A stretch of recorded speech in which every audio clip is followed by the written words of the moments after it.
Hello, welcome to this video lecture on pseudofunctions. Prior we take the journey of pseudofunctions, let us have a look at the syllabus of the unit 3 of our semester course, Reservoir Simulation Modeling. And if we look at the unit 3, which total consists of 9 hours lectures, pseudofunctions, then we have reservoir model solution techniques, then we have got the preview of numerical solution methods. So first come first, let us start our discussions on the.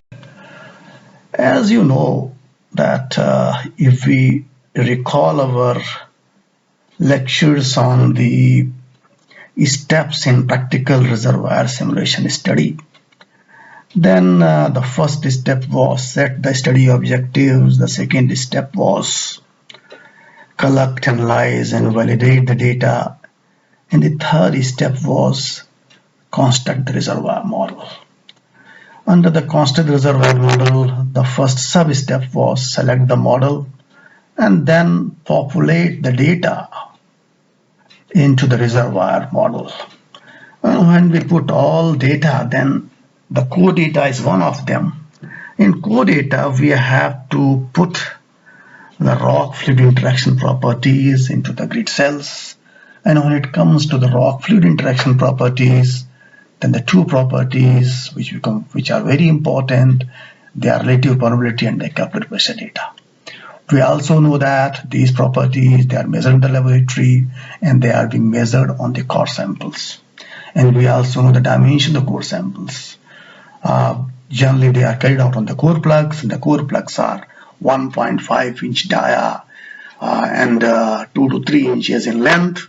So the scale is quite very small as compared to the field scale. Secondly, we also know from the laboratory measurements that these properties, they are basically dependent upon they have been found to depend upon the properties of the porous media and the fluids which are flowing through them. Now when it comes to the feeding this data into the grid cells and for the further study, so if we are having the single well simulation models or the finely layered cross-section models, then these rock curves or this laboratory data, the curves generated the laboratory data, they can be directly fed because the simulation layers, they are of the same scale as the core scale. But when it comes to the full field scale models, which are worked upon the core split models, then the simulation layers, they're not on the same as the core samples, and hence this data definitely needs upscaling. Now how to upscale this relative permeability and capillary pressure data? This is scale accomplished with the relative permeability pseudofunctions and capillary pseudofunctions.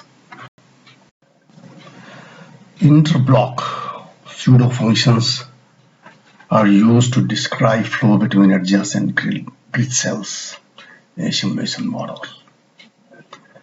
And the two types of interblock pseudofunctions are available for the reservoir engineer in the simulation study. And these two types of interblock pseudofunctions are analytical and analytical pseudofunctions, as the name suggests. They are determined by the use of simple analytical or arithmetic equations. But at the same time, analytical pseudofunctions requires that certain assumptions, they are to be met in the reservoir under the simulation study. Now what is that particular assumptions which we are considering in the analytical pseudofunctions? One basic assumption which we are considering over here, that is that when it comes to the water saturation which is to be taken for the finite grid cell in the relative permeability plot or the capillary pressure plot, that can be taken as the volumetric average water saturation which has been calculated over the cell. and the volumetric average water saturation over the cell, it can be given by this particular equation, that average water saturation is basically the ratio of a product in the numerator, which is the product of the porosity, water saturation, and the thickness of the cell for which we have taken a particular porosity value and the water saturation value. And this whole product, it is integrated over the total cell thickness of the finite grid cell, or it is the block dimension in the z direction, and this is being divided by the product of the porosity and the particular cell thickness, which is again integrated over the whole cell thickness. And in this particular equation, since it's a finite grid cell, there are also del x dimension, that is the dimension of the block grid cell in the x direction, del y, they are considered to be the constant. So if they are the constants, then it's basically the finite grid cell is a parallel piped, and in which we can take the water saturation in the x direction for the relative permeability and the capillary pressure plots. Analytical pseudo functions, the most common examples which the reservoir engineer can use, they are the segregated flow pseudo functions and the vertical equilibrium pseudo functions. Segregated flow interblock pseudo functions. Of the analytical pseudo functions, they assume that no transition zone exists in the reservoir. What does it mean? No transition zone. It means the capillary forces are negligible. And if it's a immiscible displacement, and if the capillary forces are negligible, it means the flow is dominated by the complete gravity segregation, and the water saturation or the average water saturation, it will be defined by the gravity segregation phenomena. But over here we must at once recall the case of vertical equilibrium in immiscible displacement of oil by water. And we got the concept under that topic that vertical equilibrium is basically a interplay of the capillary and the gravity forces. But over here, there's total lack of vertical equilibrium. It's totally the gravity forces which are dominating the flow and which are responsible for the water saturation at a particular point in the reservoir. For the purposes of reservoir simulation, this assumption of complete gravity segregation, it is just can be viewed as from another viewpoint, that we assume that the height of the simulation grid cell, that is Z, it's very large compared with the height of the capillary pressure transition zone. Definitely, until the reservoir is not very permeable, very homogeneous, very high permeability reservoir, then it may not have the capillary pressure transition zone, but reservoirs, they have got certain degree of the capillary pressure transition zone. So there has to be some height of capillary pressure transition zone. So we can assume that this height of the capillary pressure transition zone is very small. Is much smaller than the total height of the simulation grid itself. Now let us look at the figure on the right hand side. We have got a edge water aquifer, and we have got the vial column over it. There is a initial vial water contact, and the vial is displaced by the encroaching water, and there is a the vial water contact has reached to the new position denoted as the current vial water contact, and the water saturations are well defined.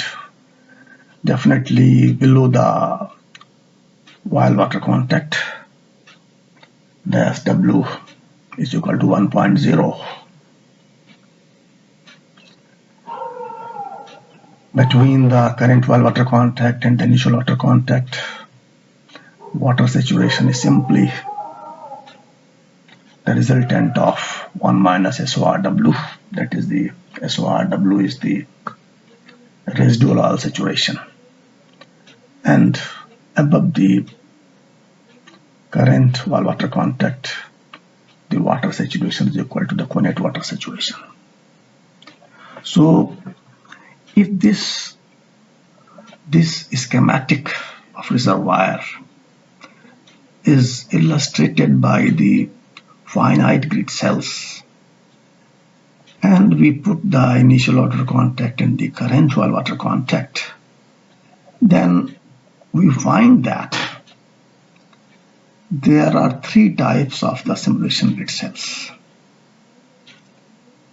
There are cells which are cut by the initial vial water contact. There are cells which are swept to the residual vial saturation by the encroaching aquifer, by the encroaching water, either partially or fully. And there are cells which are still uninvaded by water. So if we look at the figure, let us see what the different terms mean over here. Del Z is the height of the finite grid cell, or the block dimension, or the cell dimension, the Z direction, and all the cells, they are of the same dimension, whether it is in the X direction, Y direction, or Z direction. But we must understand what does HU, HS, and HOWC mean. HOWC means height of the initial vial water contact in any cell. HS means the height of the swept volume of cell, and HU is the height of the unswept volume of cell. Now let us understand as well as expand the equation for the average volumetric average water saturation equation for the segregated flow pseudo function. So for the segregated flow pseudo function, and the assumption which we have taken, the limits of integration can be set as the height of initial vial water contact HOWC, height of the swept volume of the cell HS, the height of the unswept volume of cell HU. Further, if we also consider that the porosity is constant throughout the grid cell, the water saturation below the vial water contact, initial water contact, is 1.0, water saturation in the swept zone is 1.SORW, and the water saturation in the unswept zone is connate water SIW. And the key assumption that the height of the capillary transition zone is negligible in the simulation grid block, then we can write the average water saturation in terms of the height HOWC, HS, and HU multiplied by the respective water saturation, and the whole thing divided by HOWC plus HS plus HU. So now further, the total cell thickness, finite grid cell thickness, del Z, is basically equal to the sum of the thickness of the volume below the original water contact, thickness of the sucked volume, and the thickness of unsucked volume. So the total cell thickness del Z is equal to H. It is the sum of the three parameters HOWC plus HS plus HU. And already we have written the average water saturation in the terms of the respective water saturations and the heights, making set assumptions like porosity constant, the key assumption of segregated flow function. So now I can write the expression for the thickness of the sucked volume, that is the HS, and that becomes equal to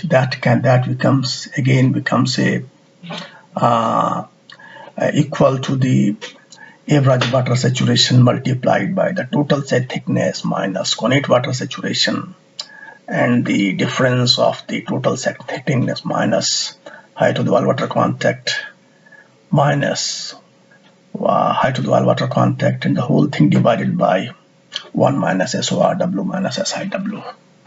So this equation basically, which we have derived for the HS, this gives me the height of the sucked volume in the finite grid cell as a function of the average water saturation. So we have derived an expression for the HS vis-a-vis average water saturation.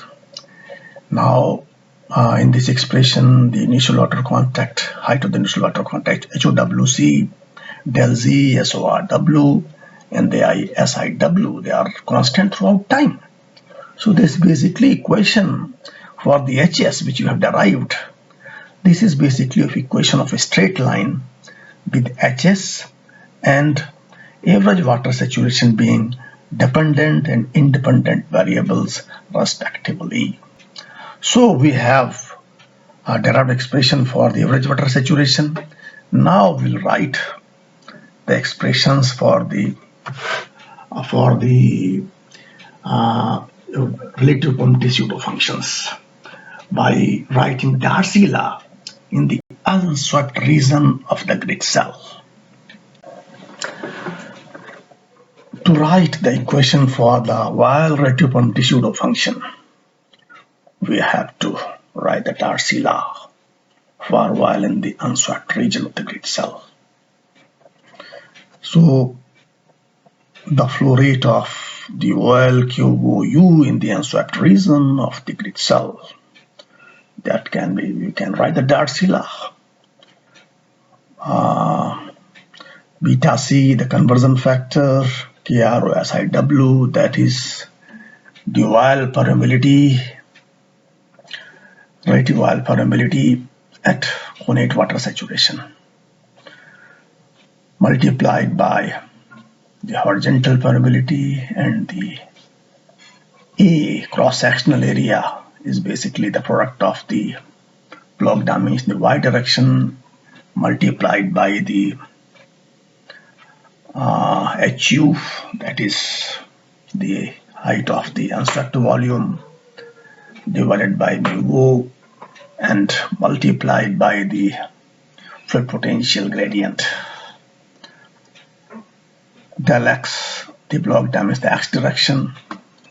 And if we write this equation for the grid cell in its entirety, then QO becomes equal to simply the KRO at SIW.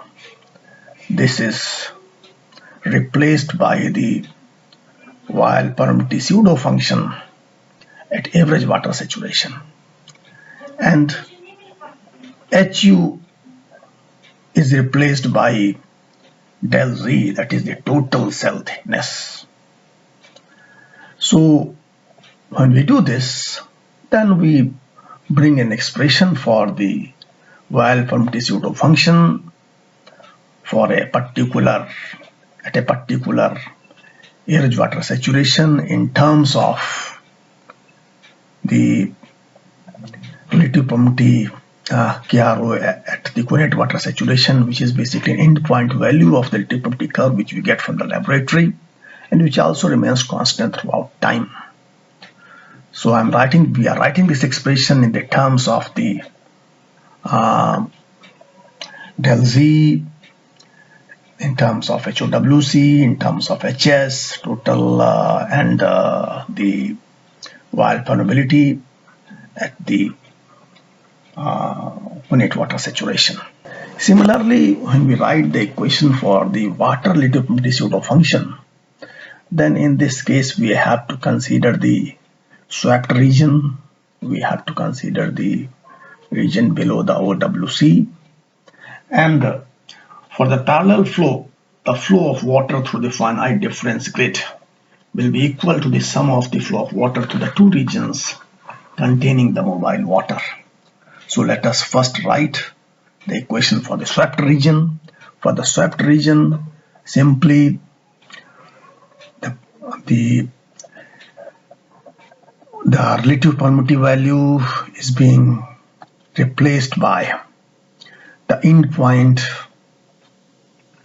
of the relative permittivity curve for the water at SORW, that is KRW at 1 minus SORW, and the cross-sectional area, it becomes equal to the product of the del Y multiplied by HS, and you have got the fluid potential in terms of water and the viscosity of water.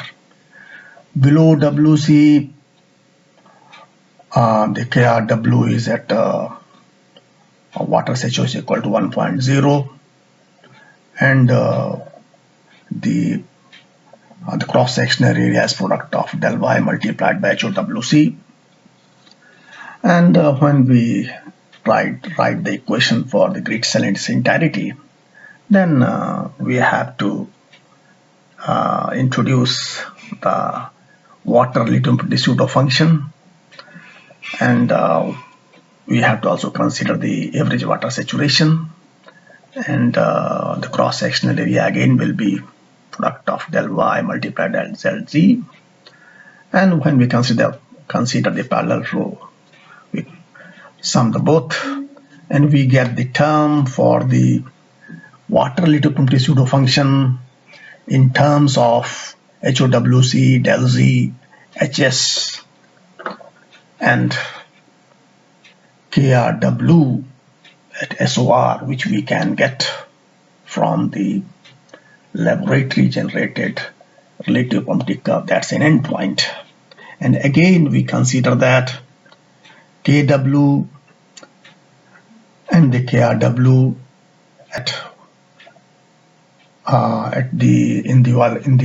in the water, that is below water contact, 1.0. In the swept region, the SW is 1 minus OW. They are constant throughout time. Now, the segregated flow pseudo functions can be generated for each grid block. The first step, assume a value of average water saturation. Already we have done an expression for the height of swept volume, so the HS, it can be estimated. Then we have also derived the relative permittivity pseudo functions for the oil, for the water, and in terms of del Z, HOWC, and HS. And also we have got the endpoint values of KRO at SIW and KRW at 1 minus SORW, or in the water at 1 SW is equal to 1.0. So we can calculate the relative permittivity pseudo functions, and these relative permittivity pseudo functions, they can be plotted against the assumed water saturation. Interestingly, since the equation given at the step 2, it's a straight line, so the relative permittivity plots of these pseudo functions, they will be straight line plots. When it comes to the capillary pressure pseudo functions in the segregated flow, then already we assume that the capillary pressures are negligible, so the corresponding capillary pseudo functions is nil for all water situations.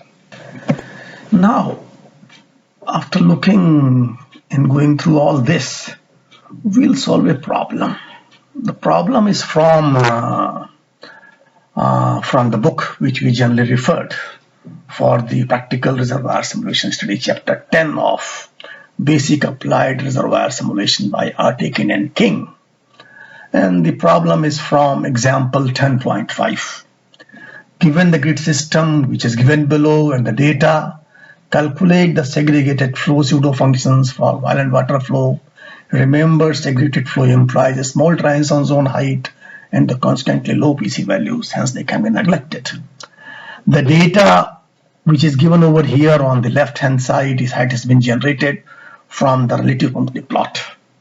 But definitely I'll appreciate if you also refer to problem 10.2 of the same chapter in the Artekin's book, because it gives the original relative pumping data, laboratory relative pumping data, which has been normalized and brought to the data which is given over here. So that's very interesting, how to normalize the data, how to adjust the laboratory data to the reservoir conditions. So that will be a good exercise for you. So attempt this exercise. This is the end of the lecture 1, that is on segregated flow functions from the relative pumping pseudo functions. And as we all know that these are the tough times because of the COVID-19, but we also know that the tough people, they actually last in the tough times. So make a good opportunity of this time which you are spending at your homes, and you can read your textbooks academically from the academic angle. And if you still have got time for entertainment, then one of the books which can be referred for the pandemics which I suggest, it's a science fiction novel by H.G. Wells, The War of the World. And in this novel, the invading Martians, they are wreaking havoc just when all seems lost.